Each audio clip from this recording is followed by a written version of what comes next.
Bismillahirrahmanirrahim. Assalamualaikum warahmatullahi wabarakatuh. Hari ini kita belajar tentang asumsi dasar akuntansi ya. Jadi di dalam akuntansi itu kita harus menggunakan asumsi-asumsi, yaitu yang dipakai sebagai asumsi dasar yaitu ada kesatuan usaha khusus atau economic entity. Kemudian ada kontinuitas usaha atau yang disebut dengan going concern, dan kemudian ada penggunaan unit moneter atau monetary unit, dan periode waktu atau time period ya. Jadi di dalam akuntansi ini asumsi yang dipakai yaitu merupakan suatu kesatuan dalam bentuk bisnis ya, unit bisnis atau unit ekonomi, yang mana itu merupakan usaha yang terus-menerus atau kontinu, karena akuntansi itu akan terus-menerus selama tahun demi tahun lagi ya, untuk membuat laporan keuangan ya yang berlanjut terus ya.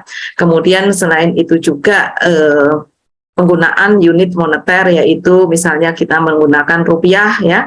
Kalau di Indonesia kita menggunakan rupiah dengan periode waktu tertentu ya. Ya rata-rata kita bisa buat dalam jangka waktu 1 tahun.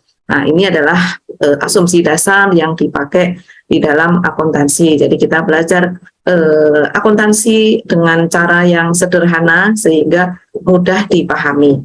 Nah, selanjutnya terminologi di dalam akuntansi ya. Nah, terminologi di dalam akuntansi itu ada kas ya. Kalau kita lihat ya, seperti di dalam neraca itu kan ada sisi aktiva dan sisi pasiva. Di mana sisi aktiva itu ada kas ya, kemudian ada atau disebut kalau bahasa Inggrisnya cash ya, piutang usaha atau account receivable, kemudian ada perlengkapan kantor, office supplies, kemudian ada peralatan kantor, office equipment, ada kendaraan, vehicles, ada bangunan, buildings, ada tanah, itu land. Itu semuanya yang saya sebutkan tersebut adalah adanya di aktiva atau merupakan aset. Selanjutnya dari sisi pasiva itu ada utang usaha, ada modal saham ya, ada laba ditahan ya, kemudian ada dividen ya. Nah, kemudian ada laba rugi ya, di mana laba rugi itu ada pendapatan, ada biaya, ada beban ya. Jadi itu adalah terminologi di dalam akuntansi itu ya, secara simpel hanya ditunjukkan oleh neraca dan laporan laba rugi itu ya. Jadi itu ini adalah pos-pos yang biasa dipakai di dalam akuntansi ya. Jadi ada beberapa ya. Nah, tetapi ini juga tergantung dari jenis usahanya, jenis perusahaannya ya. Jadi nanti akan disesuaikan juga dengan jenis usahanya ya. Tapi ini adalah terminologinya ya. Secara basicnya adalah ini yang dipakai. Selanjutnya ini adalah persamaan di dalam akuntansi ya. Yang mana tadi dengan dasar ya, dengan asumsi yang digunakan ya, dengan terminologi yang digunakan ya, sehingga muncullah ya di sini ada persamaan akuntansi, yang mana ini adalah laporan posisi keuangan dari sisi debit dan dari sisi kredit ya. Dari debit itu berisi tentang harta kekayaan perusahaan, yaitu sumber daya ya. Jadi semua sumber daya itu adanya di debit ya, yang berupa harta kekayaan perusahaan.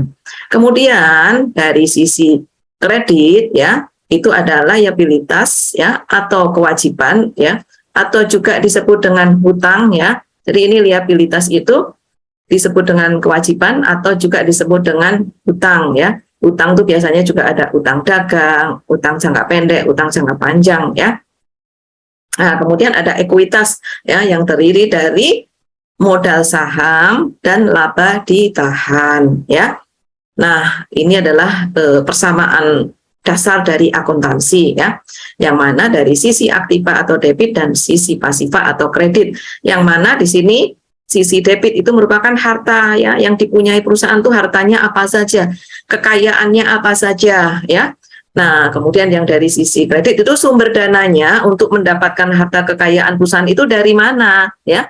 Asal sumber dananya dari mana? Dari hutang kah, dari modal saham kah, atau dari laba ditahan. Nah, ini adalah sumber-sumber pendanaannya, ya. Ada di kredit dan asetnya, ya. Hartanya, sumber dayanya ada di debit, ya. Jadi di sini bisa disampaikan bahwa jumlah total aset akan selalu sama dengan jumlah total liabilities atau kewajiban dan ekuitas, ya.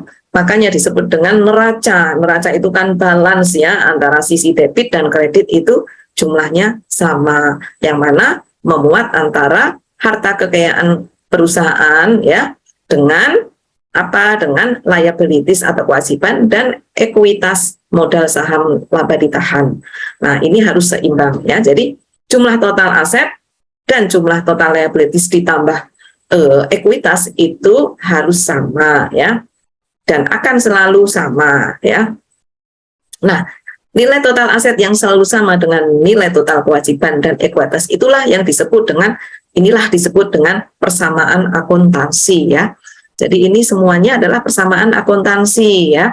Nah, persamaan akuntansi secara definisi adalah persamaan yang menunjukkan jumlah harta kekayaan perusahaan yang selalu sama dengan jumlah liabilitas dan ekuitas, ya. Oke, saya lanjutkan.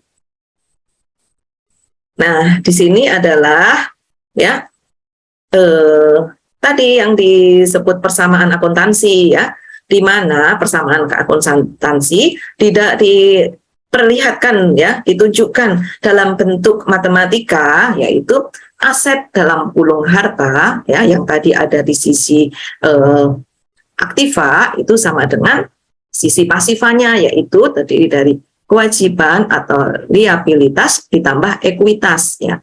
Ini adalah persamaan akuntansi, ya, di mana di sini, ya, jika, ya, ini kan aset sama dengan harta, sama dengan aset atau harta, ya, sama dengan kewajiban atau liabilitas ditambah ekuitas, ya, ini adalah persamaan akuntansi. Nah, ini dan berupa persamaan matematika, ya. Nah, sekarang kita bisa lihat kalau aset atau harta dikurangi kewajiban, ini kan kalau kita persamaan matematika kan dipindah ke kiri, ya, plus di kanan dipindah ke kiri kan jadi minus, ya, sama dengan ekuitas, ya. Jadi aset atau harta, ya, jika dikurangi kewajiban itu disebut ekuitas, ya. Nah, kemudian, ya, di sini kita bisa ilustrasikan dalam bentuk flowchart, ya. Jadi aset itu sama dengan kewajiban ditambah ekuitas, di mana ekuitas itu terdiri dari modal saham dan laba ditahan, ya.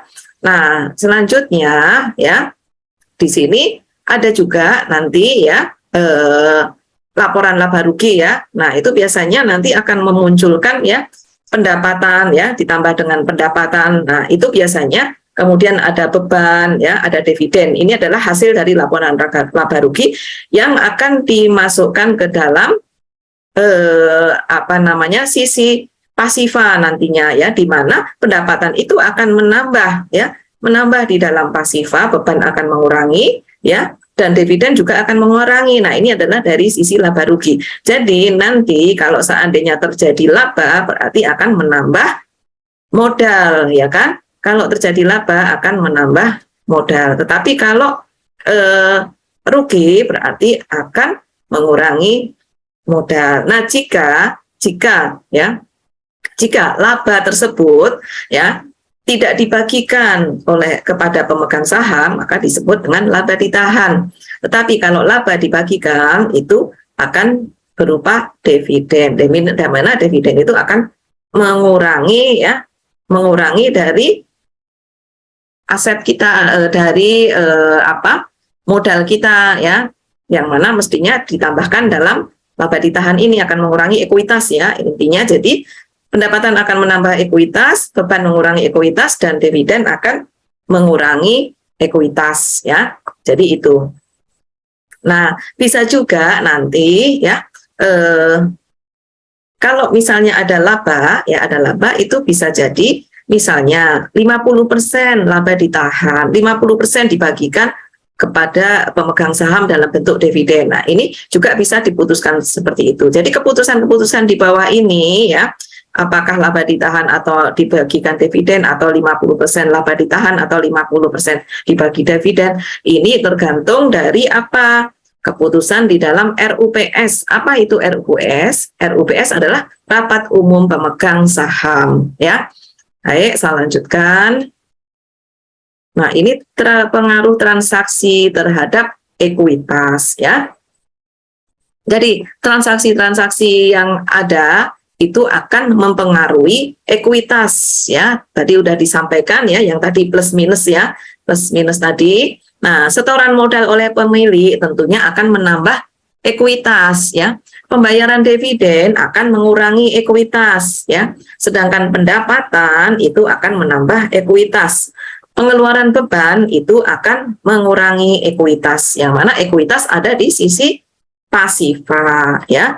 Jadi ekuitas ya itu dipengaruhi oleh ya besar kecilnya naik turunnya ekuitas. Dalam hal ini dipengaruhi oleh apa? Setoran modal oleh pemilik, dipengaruhi oleh pembayaran dividen, dipengaruhi oleh pendapatan, dipengaruhi oleh beban, pengeluaran beban, yang mana pengaruh itu bisa menambah, bisa mengurangi ya. Oke, saya lanjutkan lagi. Di sini ada contoh ya. Di sini contoh nih ya. Bapak Adi menyetorkan uang berapa nih? 10 juta. Dengan harapan perusahaan sudah bisa beroperasi. Artinya jumlah aset perusahaan sama dengan jumlah modal pemilik ya.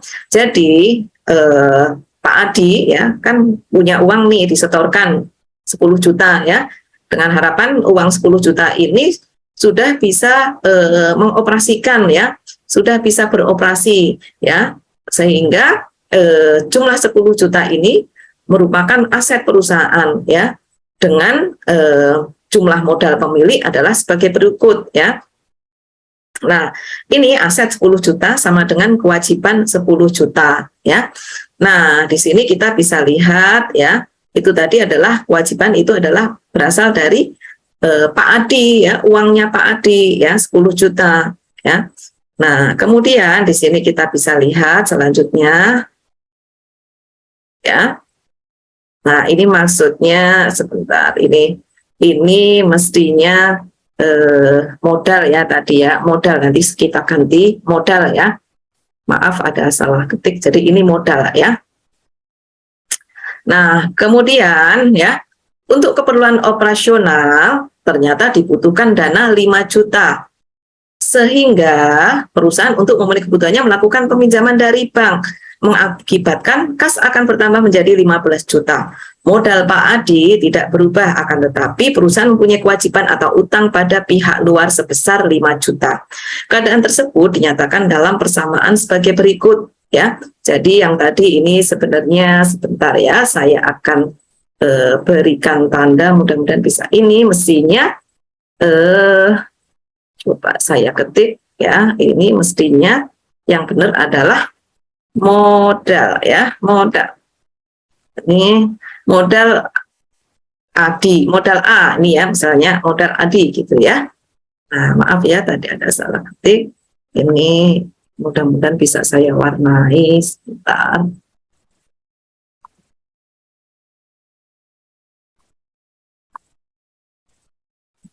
Ya, sebentar.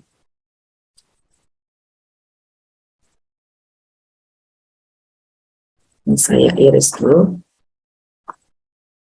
Ya, nggak apa-apa ya, sini udah terlihat mudah-mudahan ya. Di modal Pak Adi ya. Oke, jadi ini adalah modal Adi ya. Jadi aset 10 juta sama dengan modal Adi 10 juta. Oke, ya. Kemudian di sini untuk keperluan operasional, jadi dengan Pak Adi tadi menyetorkan 10 juta, itu kan berarti punya aset 10 juta, tetapi modal Pak Adi 10 juta. Kemudian untuk operasional perusahaan ternyata butuh dana lagi 5 juta, karena kalau tidak ditambah 5 juta nggak bisa operasional nih, ada kekurangan dana nih. Akhirnya meminjam ya, meminjam dari bank ya, dari bank A misalnya ya. Sehingga dengan peminjaman tadi dari bank itu mengakibatkan kas bertambah, yang tadinya 10 juta modal Pak Adi ditambah 5 juta menjadi 15 juta. Akan tetapi dari sisi pasifa itu terdiri dari apa tadi, yaitu kewajiban ya, utang bank tadi 5 juta ditambah modal Pak Adi 10 juta ya. Nah, inilah persamaan akuntansinya seperti ini ya. Kita berpikir secara sederhana persamaan akuntansinya, yaitu aset 15 juta terdiri dari kewajiban 5 juta untuk menambahi tadi modal yang awalnya ada 10 juta, karena untuk operasional butuh dana lagi 5 juta sehingga ditambah 5 juta. Sehingga aset menjadi 15 juta terdiri dari kewajiban 5 juta dan modal 10 juta. Nah, misalkan, ini misal nih ya, dari hasil operasi perusahaan memperoleh laba sebesar 1 juta ya. Ya, ini udah berjalan nih perusahaannya tadi ya. Perusahaan udah berjalan ya. Dengan berjalannya perusahaan mendapat keuntungan nih, ternyata keuntungannya berapa?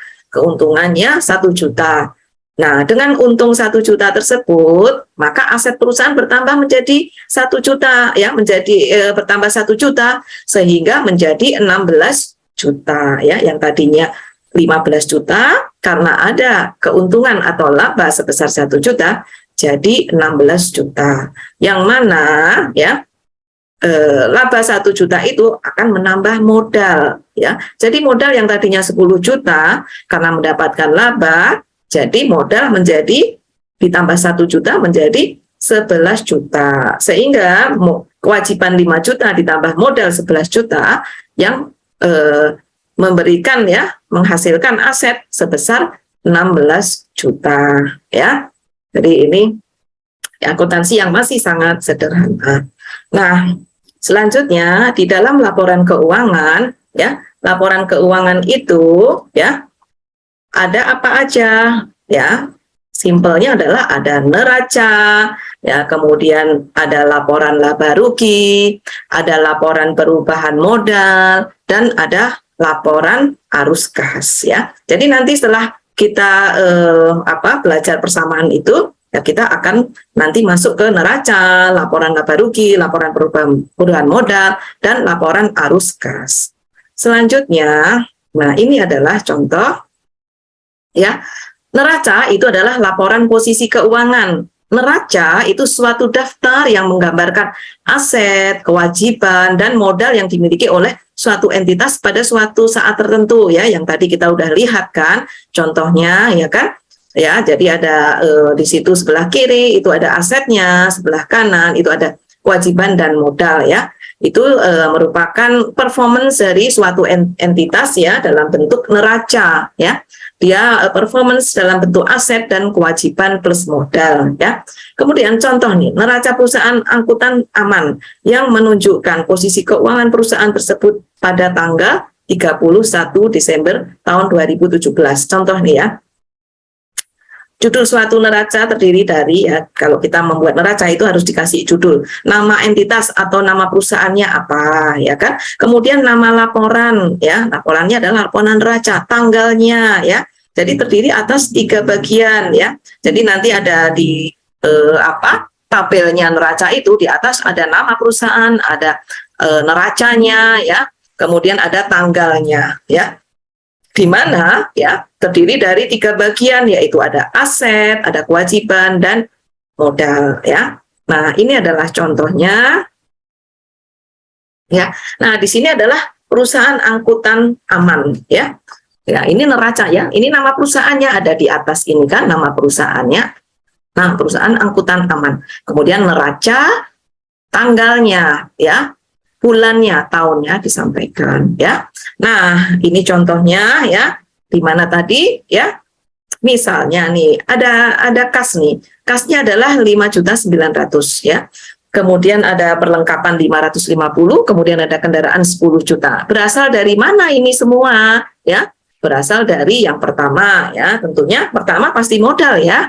Modal budi nih 16.050.000 ya. Kemudian ada utang usaha 400.000.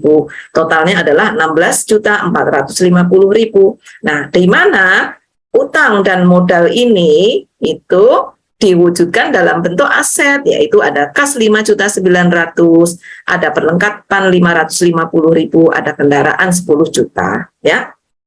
Nah, selanjutnya ya, dari sini keseimbangan dalam akuntansi ditunjukkan dengan persamaan akuntansi ya, di mana aset perusahaan kan 16.450.000 yang merupakan atau terdiri dari kewajiban 400.000 ya, ditambah dengan kewajiban pada pemilik yaitu modal ya. Jadi ini kewajiban ya.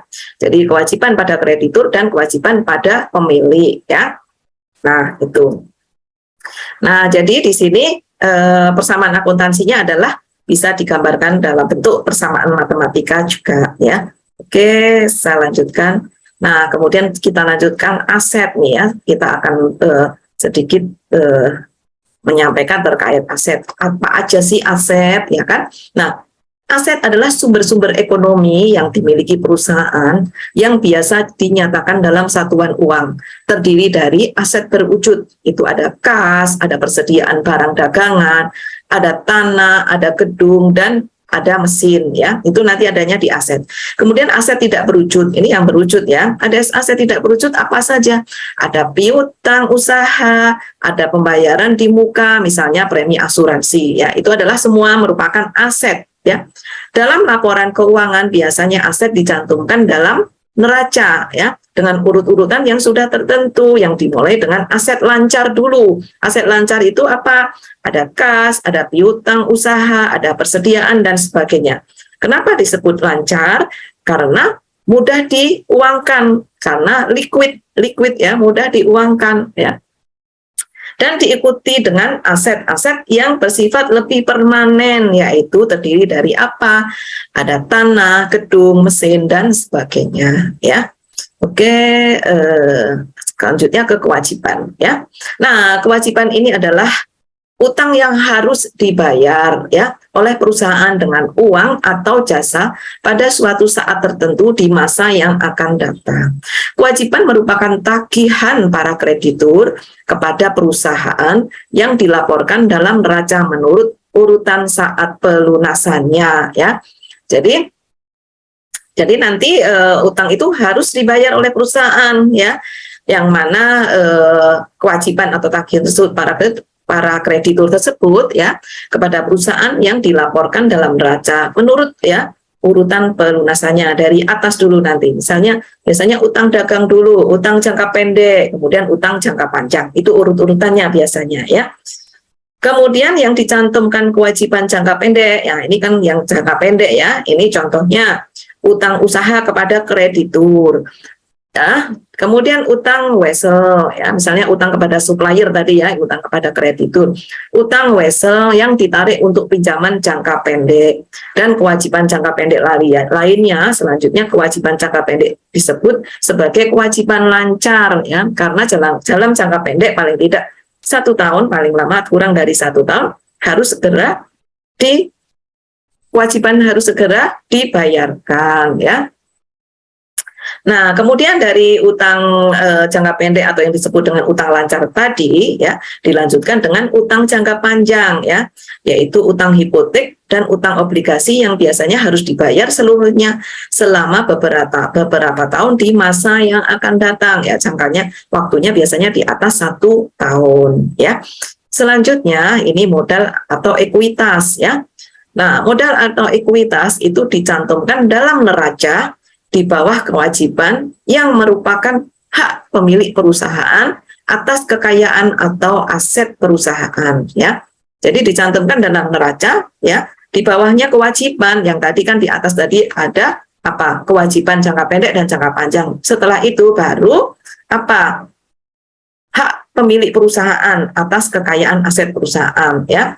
Nah, besarnya hak pemilik sama dengan aset bersih perusahaan, yaitu aset bersih selisih antara apa ya, selisih antara aset dan kewajiban ya, seluruh aset dikurangi kewajiban. Nah, itulah aset bersih perusahaan. Jadi jumlah modal merupakan apa? Sisa, yaitu hak atas sisa aset setelah dikurangi kewajiban pada kreditur ya. Jadi itulah sisanya adalah aset bersih perusahaan ya, semua aset setelah dikurangi kewajiban itu merupakan aset bersih perusahaan. Oke, laporan laba rugi ya. Nah, laporan laba rugi disusun dengan maksud untuk menggambarkan hasil operasi perusahaan dalam suatu periode tertentu, yang berarti menggambarkan keberhasilan ya atau kegagalan operasi perusahaan dalam upaya mencapai tujuannya. Ya, baik. Jadi laporan laba rugi tadi ya, laporan laba rugi tadi merupakan komponen yang terdiri dari apa saja tadi, yaitu terdiri dari penghasilan, ya, beban, ya, dan laba atau rugi ya. Ini adalah laporan laba rugi yang mana ya penghasilan merupakan penerimaan kas ya atau aset lain ya tadi yang diterima dari hasil penjualan, baik hasil penjualan barang atau pemberian jasa atau penjualan jasa ya, yang meliputi pendapatan dan keuntungan ya. Nah, kemudian pendapatan itu adalah penghasilan yang timbul dalam pelaksanaan aktivitas perusahaan ya, yang tadi itu yaitu penjualan barang dagangan atau pendapatan jasa ya. Sehingga keuntungan itu mencerminkan pos lainnya yang memenuhi definisi penghasilan, namun bukan pendapatan. Misal ya, keuntungan dari penjualan aktiva tetap. Nah, ini beda lagi ya. Keuntungan mencerminkan pos lainnya yang memenuhi definisi penghasilan, namun bukan pendapatan ini ya, karena kita menjual aset ya. Jadi beda, bukan menjual barang ya sebagai hasil produksi atau menjual jasa sebagai produk layanan kita ya. Jadi akan berbeda ya. Jadi kalau ini adalah keuntungan dalam penjualan aktiva tetap, itu akan berbeda lagi ya. Jadi yang dimaksud di sini adalah ya penghasilan yang berasal dari menjual hasil produksi ya atau jasa sebagai aktivitas perusahaan ya. Nah, makanya keuntungan mencerminkan pos lainnya yang memenuhi definisi penghasilan, namun bukan merupakan pendapatan ya. Jadi ini merupakan penghasilan tetapi bukan pendapatan. Yaitu contoh tadi, keuntungan ya dari menjual aktiva tetap, bukan dari barang dagangan ya. Nah, itu ya. Nah, beban adalah beban perolehan aset yang dikonsumsi atau jasa yang digunakan dalam proses memperoleh pendapatan. Jadi pada saat ya ada beban ya dalam rangka memperoleh pendapatan, nah itu disebut dengan apa? Beban tadi ya. Jadi beban adalah beban perolehan aset ya. Pada saat kita memperoleh aset yang dikonsumsi atau jasa yang digunakan dalam proses memperoleh pendapatan, nah itulah yang disebut dengan beban.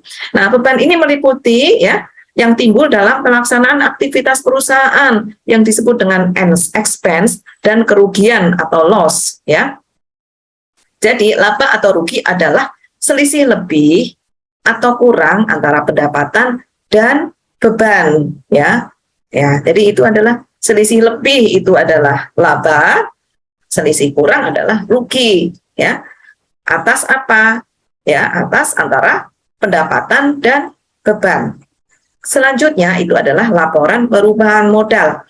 Nah, hasil operasi perusahaan yang berupa laba atau rugi ya akan berpengaruh terhadap modal pemilik ya, yang disebut juga ekuitas pemilik. Apabila perusahaan memperoleh laba, maka laba tersebut akan menambah modal pemilik ya.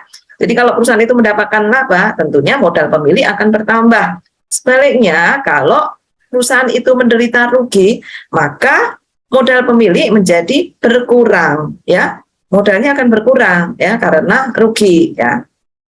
Nah, modal pemilik dapat juga berubah karena apa? Karena adanya tambahan investasi yang dilakukan oleh si pemilik ya. Jadi tadi modal pemilik dapat juga berubah. Kenapa? Ya adanya tambahan investasi yang dilakukan oleh pemilik atau karena pemilik mengambil aset perusahaan untuk keperluan pribadi ya.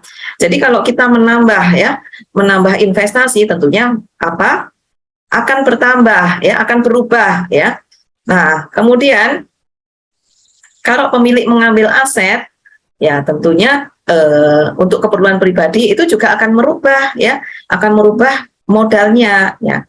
Modal pemilik bertambah karena adanya tambahan investasi ya oleh pemilik karena perusahaan mendapatkan laba ya, itu kalau bertambah ya. Jadi kalau modal bertambah itu adanya tambahan investasi tadi ya. Kemudian selain itu juga ada laba. Sebaliknya modal pemilik akan berkurang karena pemilik melakukan pengambilan aset perusahaan untuk keperluan pribadi ya. Misalnya salah satu asetnya ya kendaraan diambil untuk keperluan pribadi ya, akhirnya akan mengurangi modal pemilik ya. Kemudian ada menderita rugi ya, tentunya akan mengurangi modal pemilik ya. Jadi inilah perubahan modal. Jadi biasanya di dalam laporan keuangan itu secara simpel, sederhana, ya, tetapi sudah bisa menggambarkan kondisi perusahaan, yaitu kita kalau sudah ada perusahaan, sudah ada apa, neraca, laba rugi, dan laporan perubahan modal, ya, itu sudah bisa menggambarkan, ya. Nah, inilah terkait dengan akuntansi ya, akuntansi, dasar akuntansi ya secara sederhana. Baik, mungkin ya itu saja ya. Terima kasih, selamat ya menikmati video ini. Wassalamualaikum warahmatullahi wabarakatuh.